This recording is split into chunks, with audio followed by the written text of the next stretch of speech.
All right, Spartan fans, I have a feeling you might be a little bit confused about the homework that I assigned last night. So I just want to do a couple maybe clarifications. The last thing I want is for you to be staring at the book and feeling overwhelmed.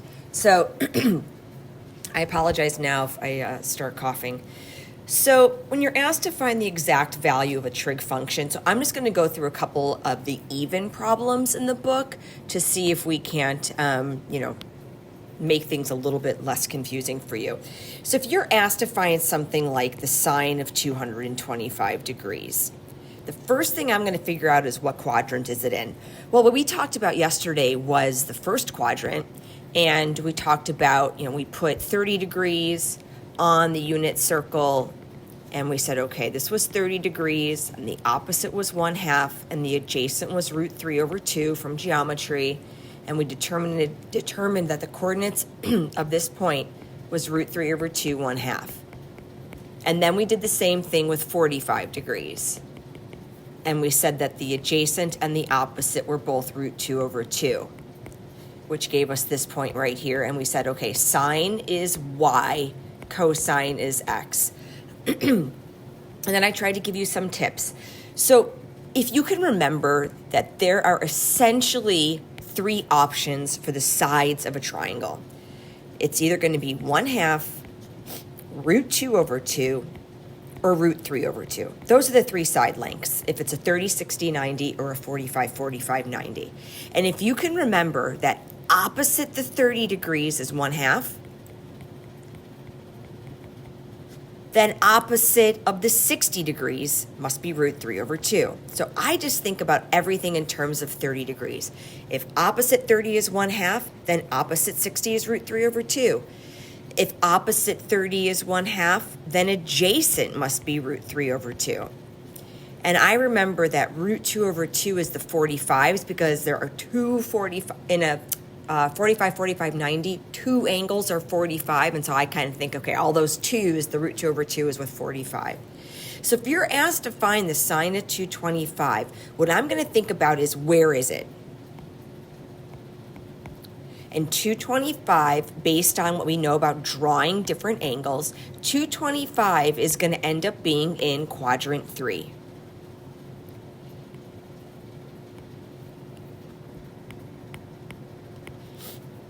And the reference angle is going to be 45 degrees.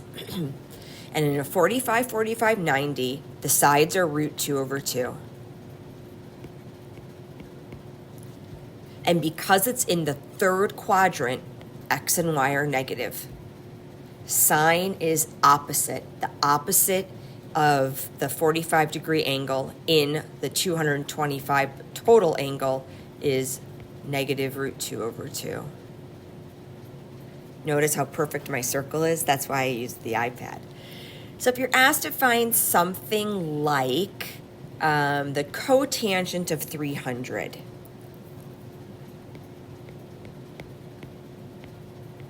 okay, so the first thing I'm going to figure out is where is 300? So 300 is in quadrant 4. That's my first thing, where? My next is, what's the reference angle? So 300 degrees, the reference angle is going to be 60. And the reason why it's 60 is because I'm 60 degrees short of going all the way around would be 360. So I'm 60 degrees short of the full rotation of 360. Next thing I want to figure out are what are the side lengths. Okay, so going back to some tricks, I know that opposite the 30 is 1/2. That's the only thing I remember. So if opposite the 30 is 1/2, therefore opposite the 60 must be √3/2. Adjacent, therefore, is 1/2. I'm in quadrant 4, so the now √3/2 needs to be negative because in quadrant 4, x is positive, y is negative.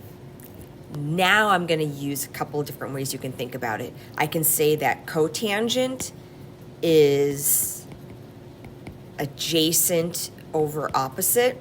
That's one way you can think of it. Remember, cotangent is 1 over the tangent. So if tangent is, if tangent is opposite over adjacent, then cotangent must be adjacent over opposite. That's one way to look at it. We know that tangent is sine over cosine. We talked about that in class. We know that tangent is y over x. Therefore, cotangent would be cosine over sine. Cotangent would be x over y. So in this case, the adjacent is 1/2. The opposite is negative root 3 over 2. One way to look at it. That's also the same thing as saying x over y. And if you remember the trick I showed you, the 2's reduce. So you're left with 1 over negative root 3. Don't leave the negative in the denominator. That's icky. Rationalize, and you get negative root 3 over 3. We are going to spend so much more time on this in class on tomorrow, Thursday. So please do not stress. If you are stuck and you're confused, don't worry, please. You can turn in the homework next week or the week after next. I don't want you to stress about this.